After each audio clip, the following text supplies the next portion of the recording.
Welcome to 4G নিরব YouTube চ্যানেলের পক্ষ থেকে অসংখ্য ধন্যবাদ। আজকের ভিডিওটি মূলত অনেকজনের রিকোয়েস্টের ফলে আজকের ছোট্ট একটি ভিডিও, যেটা হলো শোল্ডারে যদি প্লাগেট থাকে সেক্ষেত্রে প্যাটার্নটি আমরা কিভাবে মেক করতে পারি খুব সহজেই এবং খুব দ্রুত। তো আজকের এই ভিডিওতে আমি দেখানোর চেষ্টা করব, আশা করি ধৈর্য সহকারে আপনি ভিডিওটা দেখবেন। তো আমাদের স্টাইলে আমাদের একটা স্টাইল অলরেডি আমরা ওপেন করে রেখেছি, এই যে দেখুন আমরা এই স্টাইলে আমাদের শোল্ডারে প্লাগেট ছিল। তো এই প্যাটার্নটা কিভাবে মেক করা হয়েছে এ টু জেড আমি দেখাবো। তো আমরা চলে যাই মূল কাজে। তো আমরা একটা টি শার্ট প্যাটার্ন অলরেডি এখানে সিলেক্ট করে রাখলাম, যে এটার মধ্যে আমরা কাজ করব। আমি যদি প্যাটার্নটা মেক করে লাগাতে আসি তাহলে ভিডিওটা লম্বা হয়ে যায় আপনাদের সুবিধার ক্ষেত্রে, এতটুকু তো আপনারা পারবেনই। তারপর আপনি কিভাবে শোল্ডারে প্লাগেট থাকলে কি কাজ করতে হবে, তো এই পর্যন্ত আসার পর আপনি ডিলিট করে দিবেন এই অপশনগুলা, যে আমি এটা ডিলিট করে দিলাম। ডিলিট করে দেওয়ার পর একটু জুম করে আপনি এই পর্যন্ত আসবেন। জুম করে আসার পর আপনি ডেভেলপ ইউজ করতে পারেন। তো আমি ডেভেলপ ইউজ করলাম। ডেভেলপ ইউজ করে এখান থেকে আমি আমাদের শোল্ডারে প্লাগেটটা যদি 2 cm অর্থাৎ 2 cm থাকে, তাহলে এখান থেকে ডেভেলপ অপশন দিয়ে 2 cm দিলাম, অর্থাৎ 2 এন্টার। এই যে আমি 2 cm দিলাম। তারপর এইখান থেকে 2 cm, এইখান থেকে দিলাম 2 cm,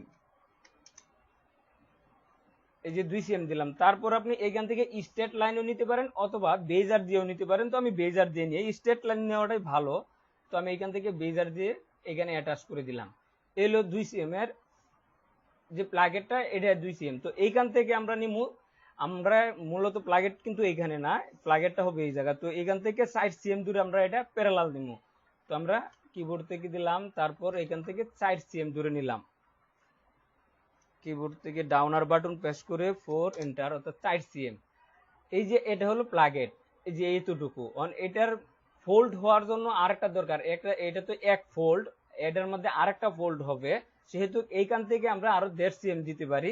তো এইখান থেকে প্যারালাল আমরা আরো 1.5 cm দিই, 1 × 5, এই যে 1.5 cm দিলাম। দেওয়ার পর আপনি এটা ডিলিট করে দিতে পারেন, কোনো অসুবিধা নাই। এটা আমি ডিলিট করে দিলাম, এটা আমাদের আর প্রয়োজন নাই, তো ডিলিট করে দিলাম। দেওয়ার পর এখন মূলত আপনি এইখানে যদি এভাবে টেনে টেনে নেন বেজার দিয়ে, তারপরেও হবে। আমি বেজার দিয়ে নিচ্ছি না, আমি অন্যভাবে নেওয়ার চেষ্টা করছি।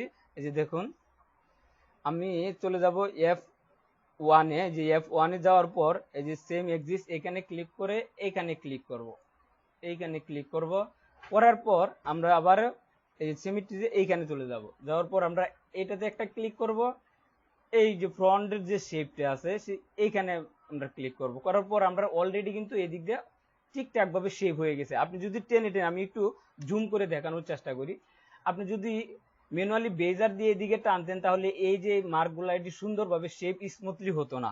সেহেতু আমি এই সিস্টেমটা ভাবে আমি তৈরি করার চেষ্টা করছি। তো আপনি একটু ভালোভাবে লক্ষ্য করবেন, এই জায়গাটা কিন্তু আপনার ঠিক নেই, এই জায়গাটায় যে দেখুন অ্যাডজাস্ট নেই, অ্যাডজাস্ট না থাকার কারণে কিন্তু আপনার সমস্যা হবে। তো এটা অ্যাডজাস্ট হবেই না, তো অ্যাডজাস্ট এটা নিজের করে নিতে হবে। তার জন্য আপনি বেজারে যাবেন, যাওয়ার পর এইখানে একটা ক্লিক করবেন এবং এইখানে একটা ক্লিক করবেন, যে আপনি অ্যাডজাস্ট করে দিলেন। দেওয়ার পর আপনি হোম বাটন প্রেস করলেন, এটা আপনার শোল্ডার হয়ে গেছে। তখন আপনি এটা সিম করবেন। তো আমি আর একটু জুম করে নেই, এটা আপনি সিম করে নেবেন। সিম করতে যদি অসুবিধা হয় তো সেটাও আমি দেখাচ্ছি কিভাবে। এই যে এইখানে নিলাম, নেওয়ার পর এটা দিলাম, দেওয়ার পর সিম করলাম। এবার অল এগ্রিন দেখি, দেখার পর আমরা একটু এদিকে আসি। এই যে আমাদের এটা হলো শোল্ডার প্লাগেট হয়ে গেছে অলরেডি। এখন এই মার্কগুলো আমরা কিবোর্ড থেকে প্লাস বাটন ক্লিক করে এটাকে আমরা এই যে তুলে দেব, এটি কাট মার্ক হিসাবেও দিতে পারি। এখানে কন্ট্রোল থেকে সি বাটন ক্লিক করলাম, করার পর এখানে আমরা একটা কাট মার্ক দিয়ে দিলাম, কারণ এখানে আমাদের ভাঙ্গাড়া হবে। আর এটাকে আমরা ডিলিট করে দিতে পারি, এটা আমরা ডিলিট করে দিই। এই হলো শোল্ডার আপনার অলরেডি। এইভাবে আপনাদের শোল্ডারে প্লাগেট থাকলে আপনি এই প্যাটার্নটি মেক করতে পারেন। মানে এই প্যাটার্নটি যদি আপনি ফোল্ড করেন, করার পর যদি এখানে আসে তাহলে এই স্মুথলি ভাবে এই শেপগুলো এটার সাথে মিলে যাবে। আশা করি ভিডিওটি দেখে ভালো লেগেছে বা আপনি শিখতে পেরেছেন কিছু। যদি ভুল হয়ে থাকে তাহলে অবশ্যই কমেন্টে জানাবেন। আর আমরা প্রতিনিয়তই এই চ্যানেলে টেকনোলজি রিলেটিভ অর্থাৎ কম্পিউটার এবং মোবাইলের বিভিন্ন সফটওয়্যার এবং সেটিং সম্পর্কিত ভিডিও আপলোড করে থাকি। তাই আমাদের চ্যানেলটি সাবস্ক্রাইব করে সাথেই থাকুন।